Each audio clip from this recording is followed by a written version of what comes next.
नमस्कार दोस्तों, मैं हंसराज चौधरी आपका स्वागत करता हूं अतुल्य भारत ज्योग्राफी के यूट्यूब चैनल पर। दोस्तों, आज का हमारा टॉपिक है राजस्थान के संभाग।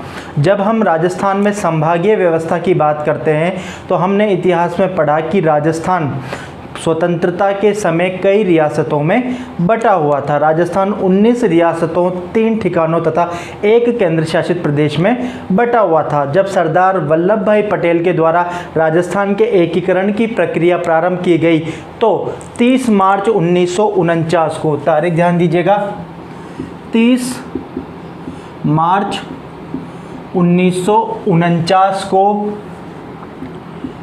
वृहद राजस्थान का निर्माण हुआ है। 30 मार्च को हम राजस्थान दिवस के रूप में भी मनाते हैं, ठीक है। तो 30 मार्च 1949 को राजस्थान में वृहद राजस्थान का निर्माण हुआ और इस दिन राजस्थान में 5 संभागों का निर्माण किया गया। कितने संभागों का निर्माण किया गया? 5 संभागों का निर्माण किया गया। कौन कौन से?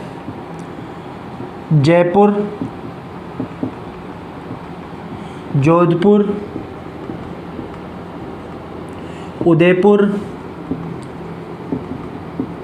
बीकानेर तथा कोटा, ठीक है। आपको ये ध्यान रखना है कि 30 मार्च 1949 को राजस्थान में कितने संभाग बनाए गए? 5 संभाग बनाए गए। कौन कौन से? जयपुर, जोधपुर, उदयपुर, बीकानेर तथा कोटा, ठीक है। इसके पश्चात वर्ष 1962 में जब राजस्थान के मुख्यमंत्री मोहनलाल सुखाड़िया थे तो उन्होंने क्या किया? संभागीय व्यवस्था को समाप्त कर दिया, ठीक है। यह चीज़ ध्यान रखनी है आपको कि मोहनलाल सुखाड़िया ने वर्ष 1962 में, और 1962 में भी किस माह में? अप्रैल 1962 में राजस्थान के तत्कालीन मुख्यमंत्री मोहन लाल सुखाड़िया ने क्या किया? राजस्थान में संभागीय व्यवस्था को समाप्त कर दिया। यह प्रश्न कई परीक्षाओं में पूछा गया है। राजस्थान लोक सेवा के आरएस प्रारंभिक परीक्षा 2013 और कॉलेज व्याख्याता के प्रश्न पत्र 3 में यह प्रश्न पूछा गया है कि राजस्थान में संभागीय व्यवस्था कब समाप्त की गई? कब समाप्त की गई? वर्ष 1962 में की गई। किसके द्वारा की गई? मोहनलाल सुखाड़िया के द्वारा की गई। लेकिन जनवरी 1987 में, ठीक है, कब? जनवरी 1987 में तत्कालीन मुख्यमंत्री हरिदेव जोशी, तत्कालीन मुख्यमंत्री कौन थे उस समय? हरिदेव जोशी ने संभागीय व्यवस्था को क्या किया? पुनः प्रारंभ किया। ये दोनों प्रश्न पूछे गए हैं कि राजस्थान में संभागीय व्यवस्था को कब समाप्त किया गया और कब इसे पुनः प्रारंभ किया गया। तो अप्रैल 1962 में तत्कालीन मुख्यमंत्री मोहनलाल सुखाड़िया के द्वारा संभागीय व्यवस्था को क्या कर दिया गया? समाप्त कर दिया गया। और जनवरी 1987 में तत्कालीन मुख्यमंत्री हरिदेव जोशी के द्वारा इसे पुनः प्रारंभ किया गया। जब जनवरी 1987 में संभागीय व्यवस्था को पुनः प्रारंभ किया तो उसी दिन अजमेर को राज्य का 6ठा संभाग घोषित किया गया। ये चीज़ आपको ध्यान रखनी है कि जनवरी 1987 में जब हरिदेव जोशी के द्वारा क्या किया गया? संभागीय व्यवस्था को पुनः प्रारंभ किया गया तो उसी दिन क्या किया गया? अजमेर को 6ठा संभाग घोषित किया।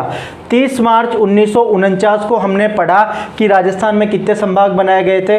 5 संभाग बनाए गए थे। फिर 1962 में मोहनलाल सुखाड़िया के द्वारा संभागीय व्यवस्था को क्या कर दिया गया? समाप्त कर दिया गया। फिर 1987 में हरिदेव जोशी के द्वारा पुनः प्रारंभ किया गया। तो जब पुनः प्रारंभ किया गया तो उसी दिन अजमेर को क्या घोषित किया गया? 6ठा संभाग घोषित किया गया। इसके पश्चात 4 जून 2005 को राजस्थान की तत्कालीन मुख्यमंत्री श्रीमती वसुंधरा राजे सिंधिया द्वारा कितनी तारीख को? 4 जून 2005 को राजस्थान की तत्कालीन मुख्यमंत्री वसुंधरा राजे सिंधिया के द्वारा भरतपुर को राज्य का 7वां संभाग घोषित किया गया। ठीक है, वर्तमान में राजस्थान में कितने संभाग हैं? 7 संभाग हैं। 7वां संभाग किसे घोषित किया गया? भरतपुर को किया गया। कितनी तारीख को घोषित किया गया?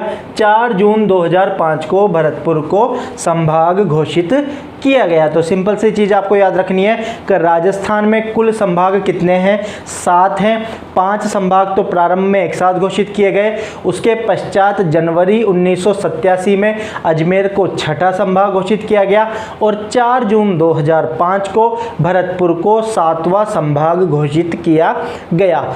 जब हम इनको मानचित्र पर देखते हैं तो किस प्रकार से हैं?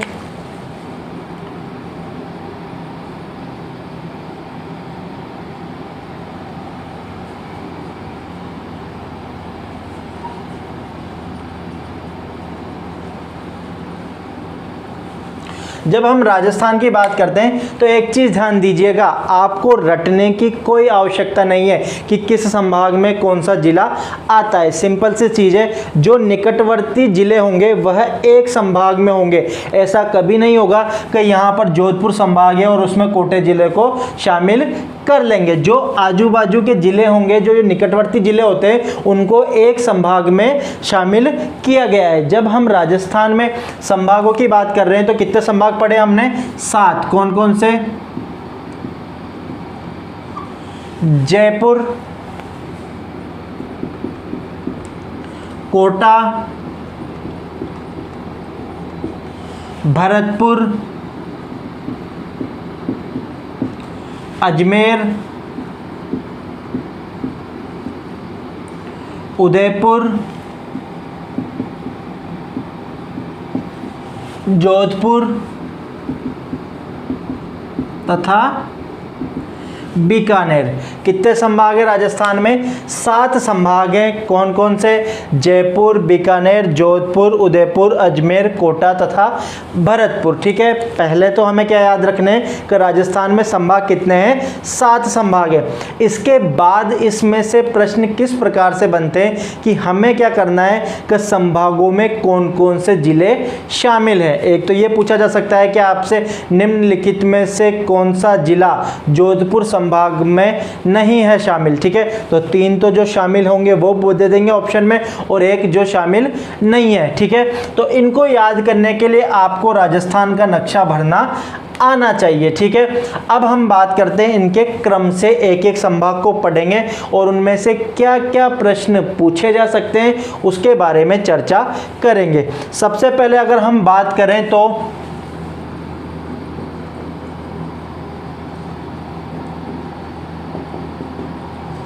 भरतपुर संभाग। ठीक है, भरतपुर संभाग के बात करें हम तो भरतपुर संभाग राज्य का सबसे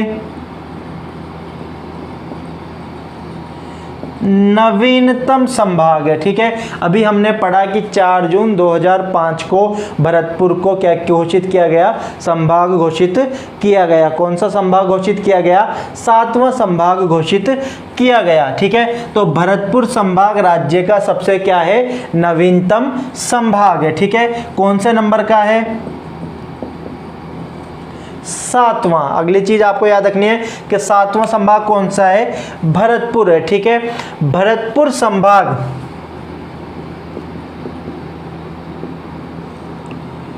क्षेत्रफल की दृष्टि से, किसकी दृष्टि से?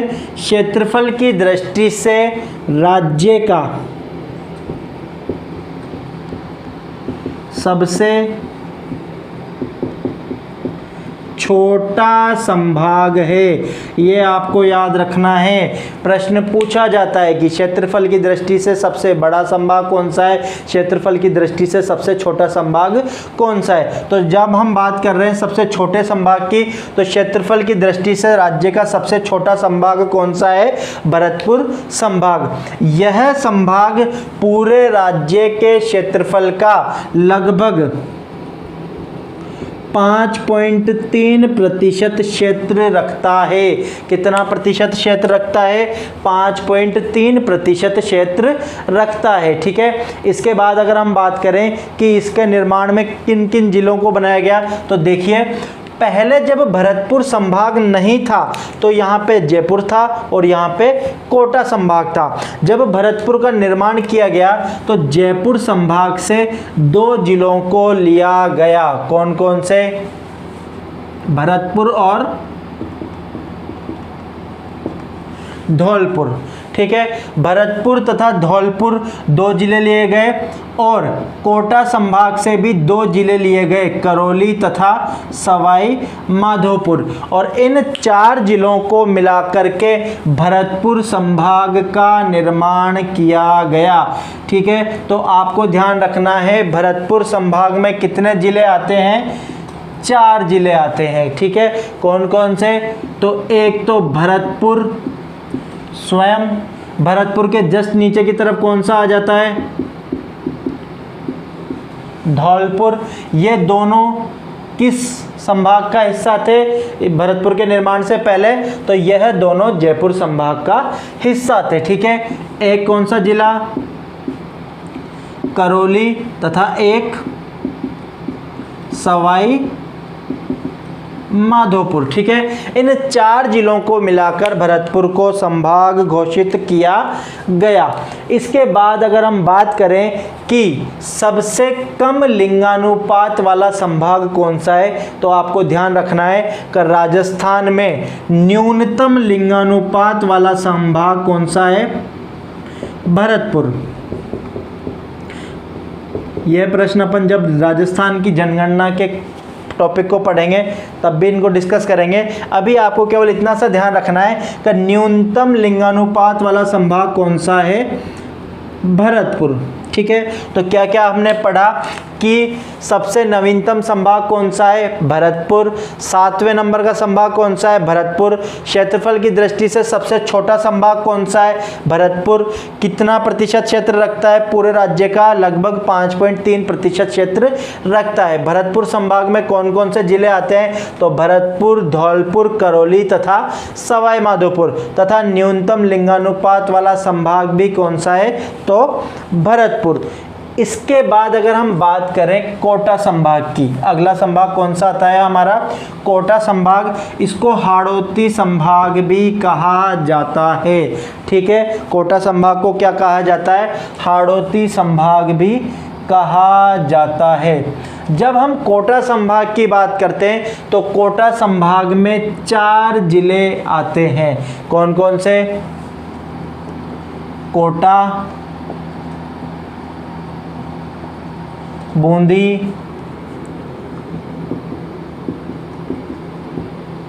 झालावाड़ तथा बारां। ठीक है, कोटा संभाग में कितने जिले आते हैं, 4 जिले आते हैं। कौन कौन से, कोटा, बूंदी, बारां तथा झालावाड़। यहाँ पर कोटा है, यहाँ पे बारां, ये आपके झालावाड़ और यहाँ पर बूंदी। ठीक है, तो इस संभाग को क्या कहा जाता है, कोटा संभाग कहा जाता है। कौन कौन से जिले शामिल हैं इसमें, कोटा, बूंदी, बारां तथा झालावाड़। इसमें से किस प्रकार से प्रश्न बन सकते हैं, पहली चीज,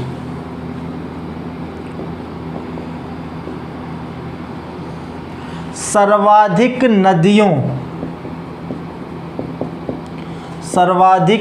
नदियों का उद्गम किस संभाग से होता है। राजस्थान में सर्वाधिक नदियों का उद्गम किस संभाग से होता है, तो किस संभाग से होता है, कोटा संभाग से होता है। इसके अलावा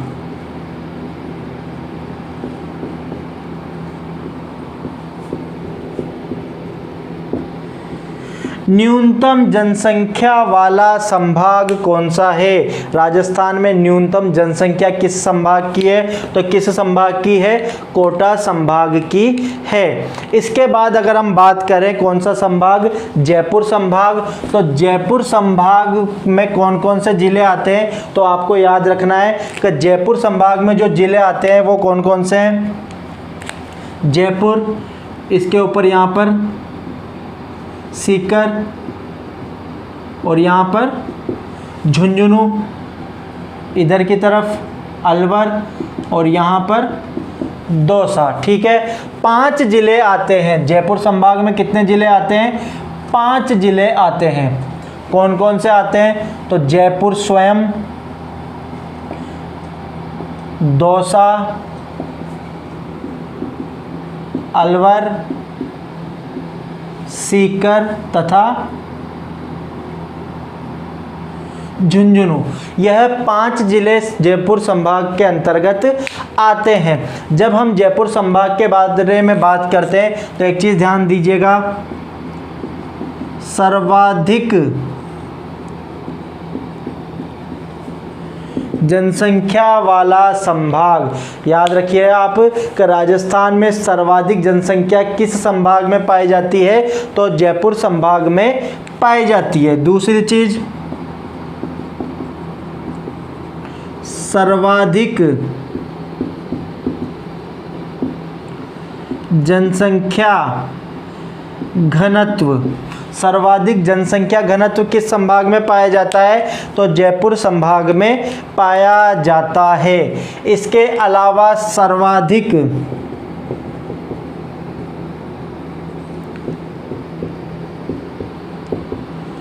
अनुसूचित जाति SC भी किस संभाग के अंतर्गत पाई जाती है?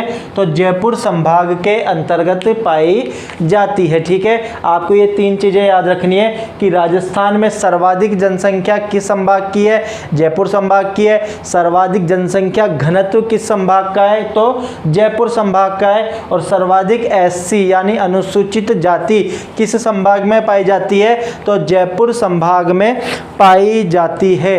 इसके अलावा अगर हम बात करें सर्वाधिक साक्षरता की, सर्वाधिक साक्षरता, तो सर्वाधिक साक्षरता भी जयपुर संभाग में ही पाई जाती है। इस प्रकार के प्रश्न पूछे जाते हैं डायरेक्ट कि कौन सा सर्वाधिक जनसंख्या वाला संभाग है, कौन सा न्यूनतम जनसंख्या वाला संभाग है, सर्वाधिक जनसंख्या घनत्व कहाँ पे पाया जाता है, न्यूनतम जनसंख्या घनत्व कहाँ पर पाया जाता है। ठीक है, इसके पश्चात अगर हम बात करें अगले संभाग की, तो अगला संभाग आता है हमारा बीकानेर। और बीकानेर संभाग में 4 जिले आते हैं। कौन कौन से? श्री गंगानगर,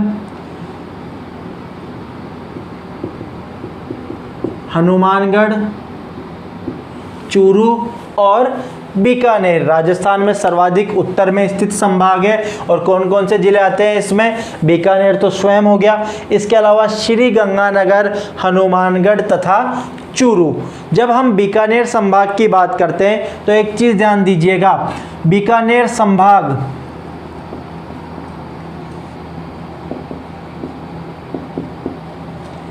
न्यूनतम नदियों वाला संभाग है।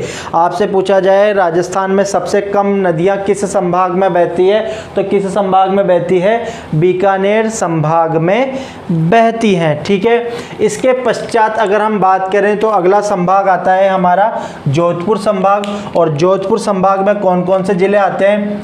जोधपुर,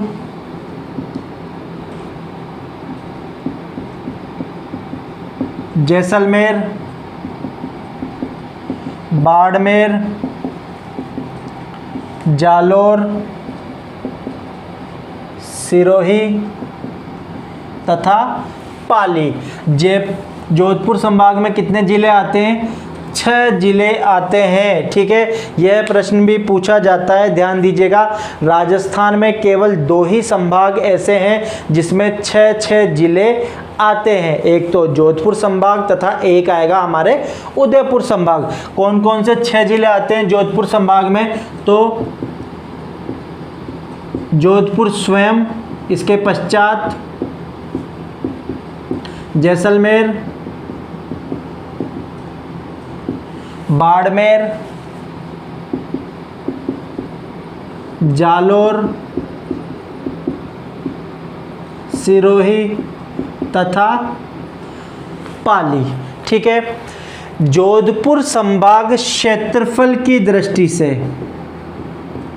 किसकी दृष्टि से? क्षेत्रफल की दृष्टि से राज्य का सबसे बड़ा संभाग है। ये चीज़ ध्यान दीजिएगा, क्षेत्रफल की दृष्टि से राजस्थान का सबसे बड़ा संभाग कौन सा है? जोधपुर संभाग, जो राज्य के कुल क्षेत्रफल का लगभग 34.42 क्षेत्र रखता है। कितना प्रतिशत क्षेत्र रखता है? 34.42% क्षेत्र रखता है। ठीक है, हमने पढ़ा क्षेत्रफल की दृष्टि से राज्य का सबसे छोटा संभाग कौन सा है? भरतपुर संभाग। कितना प्रतिशत क्षेत्र रखता था? तो 5.3% क्षेत्र रखता है। ठीक है, क्षेत्रफल की दृष्टि से सबसे बड़ा संभाग कौन सा है?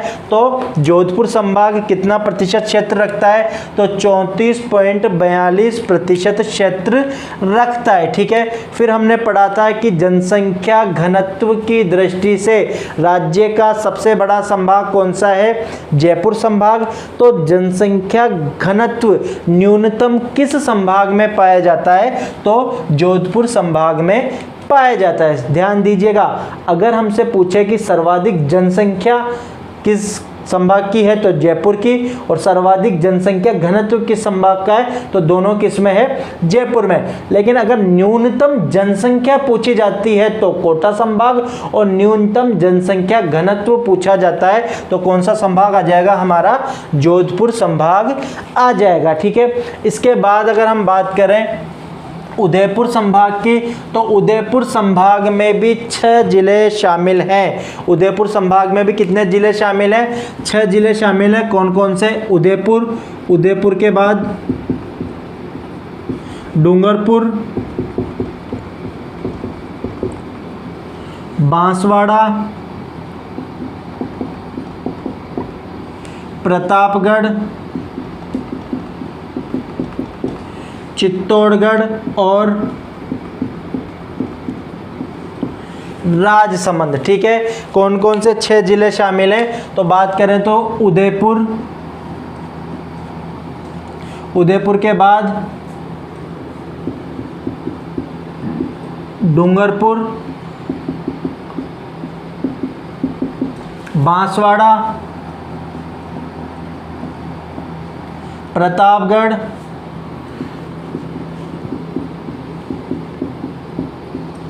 चित्तौड़गढ़ तथा राजसमंद। ठीक है, हमने पढ़ा राजस्थान में केवल 2 ही संभाग ऐसे हैं जो 6 जिले शामिल हैं, जिनमें एक तो जोधपुर संभाग तथा दूसरा कौन सा है? उदयपुर संभाग। ठीक है, अगर हम इसको बात करें तो राजस्थान के दक्षिण में स्थित संभाग कौन सा है? उदयपुर संभाग। उदयपुर संभाग में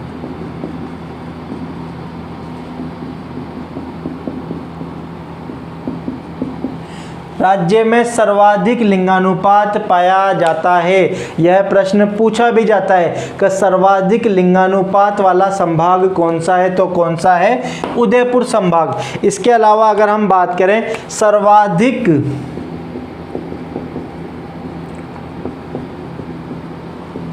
अनुसूचित जनजाति एसटी शेड्यूल्ड ट्राइब्स। ठीक है, राजस्थान में सर्वाधिक अनुसूचित जनजाति किस संभाग में पाई जाती है? तो उदयपुर संभाग में पाई जाती है। ध्यान दीजिएगा, सर्वाधिक अनुसूचित जाति एससी तो पाई जाती है जयपुर संभाग में, तथा सर्वाधिक अनुसूचित जनजाति एसटी किस संभाग में पाई जाती है? उदयपुर संभाग में पाई जाती है। इसके बाद हमारा अंतिम संभाग जो बचता है वह है अजमेर संभाग। ठीक है, राज्य का मध्यवर्ती संभाग है और इसमें भी 4 जिले शामिल हैं। ठीक है, कौन कौन सा? अजमेर स्वयं, टोंक, भीलवाड़ा तथा नागौर। कौन कौन से? तो ध्यान दीजिएगा, अजमेर, भीलवाड़ा, टोंक तथा नागौर। ठीक है, इसके बारे में क्या पढ़ा हमने? राज्य का मध्यवर्ती संभाग। ठीक है, तो राजस्थान में हमने कितने संभाग पढ़े? 7 संभाग पढ़े। इसके बाद हमने पढ़ा कि कौन सा क्षेत्रफल की दृष्टि से सबसे बड़ा संभाग है, कौन सा क्षेत्रफल की दृष्टि से सबसे छोटा संभाग है, कहाँ जनसंख्या घनत्व सर्वाधिक है, कहाँ जनसंख्या घनत्व न्यूनतम है, कहाँ लिंगानुपात सर्वाधिक है, कहाँ लिंगानुपात न्यूनतम है। इसके बाद हम सीमा रेखाओं के संदर्भ में बात करें तो हमने पिछली क्लास में पढ़ा था कि राजस्थान में यहाँ पर पश्चिम की तरफ कौन सी सीमा रेखा है?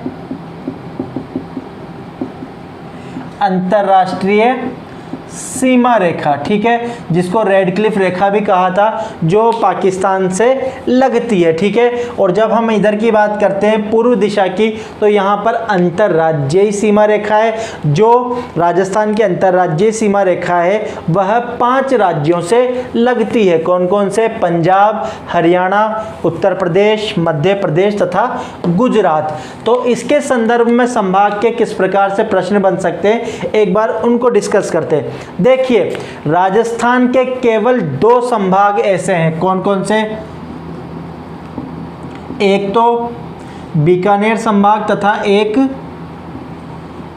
जोधपुर संभाग, जो अंतरराष्ट्रीय सीमा रेखा से टच होते हैं। ठीक है, अंतरराष्ट्रीय सीमा रेखा मतलब रेड क्लिफ लाइन से टच होने वाले संभाग कौन कौन से? बीकानेर तथा जोधपुर। रटना बिल्कुल नहीं है, पश्चिम की ओर स्थित है। पश्चिम में क्या है? अंतरराष्ट्रीय सीमा रेखा।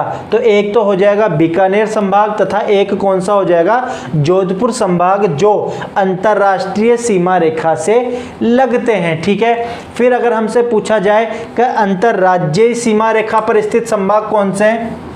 अंतरराज्यीय सीमा से लगने वाले संभाग की बात करें तो राजस्थान के सभी 7 संभाग अंतर्राज्यीय सीमाओं से लगते हैं। कैसे लगते हैं? देखिए, बीकानेर संभाग का श्री गंगानगर, हनुमानगढ़ तथा चूरू तीनों सीमा रेखा से लगते हैं। ठीक है, जयपुर संभाग की बात करें तो जयपुर, झुंझुनू, सीकर, अलवर ये किससे लगते हैं? हरियाणा से लगते हैं। भरतपुर संभाग की बात करें तो भरतपुर किससे लगता है? एक तो हरियाणा जिले से लगता है तथा एक तो हरियाणा राज्य से लगता है, एक उत्तर प्रदेश से लगता है। और इसके बाद धौलपुर मध्य प्रदेश से लगता है। ये सभी जिले मध्य प्रदेश से लगते हैं। इसके पश्चात बांसवाड़ा मध्य प्रदेश तथा गुजरात दोनों से लगता है। डूंगरपुर, उदयपुर किससे लगते हैं? गुजरात से लगते हैं। जालोर, सिरोही किससे लगते हैं? गुजरात से लगते हैं। तो राज्य के सभी संभाग, अजमेर संभाग की बात करें तो अजमेर संभाग का कौन सा? भीलवाड़ा जिला किससे लगता है? मध्य प्रदेश राज्य से लगता है। तो अंतरराज्यीय सीमा से 7 संभागों की सीमा रेखा टच होती है। ठीक है, और अंतर्राष्ट्रीय सीमा रेखा से किसकी बात करी थी हमने? बीकानेर तथा जोधपुर संभाग की बात की थी। इस प्रकार से हमारे संभागीय व्यवस्था का टॉपिक कंप्लीट होता है और इसमें से सामान्य से प्रश्न ही पूछे जाते हैं। ये संभागीय व्यवस्था प्रारंभ करने वाला तथा समाप्त करने वाला प्रश्न कॉलेज व्याख्याता 2015 में तथा आरएस प्रारंभिक परीक्षा 2013 में भी पूछा गया है। इसके अलावा नया संभाग कौन सा बनाया गया? क्षेत्रफल की दृष्टि से बड़े संभाग, छोटे संभाग, सर्वाधिक जनसंख्या घनत्व कहाँ है, न्यूनतम जनसंख्या घनत्व कहाँ है। इस प्रकार से सामान्य से प्रश्न आपसे पूछे जाते हैं। ठीक है, अगली क्लास में किसी नए टॉपिक के साथ आपसे फिर मुलाकात होगी। तब तक के लिए धन्यवाद।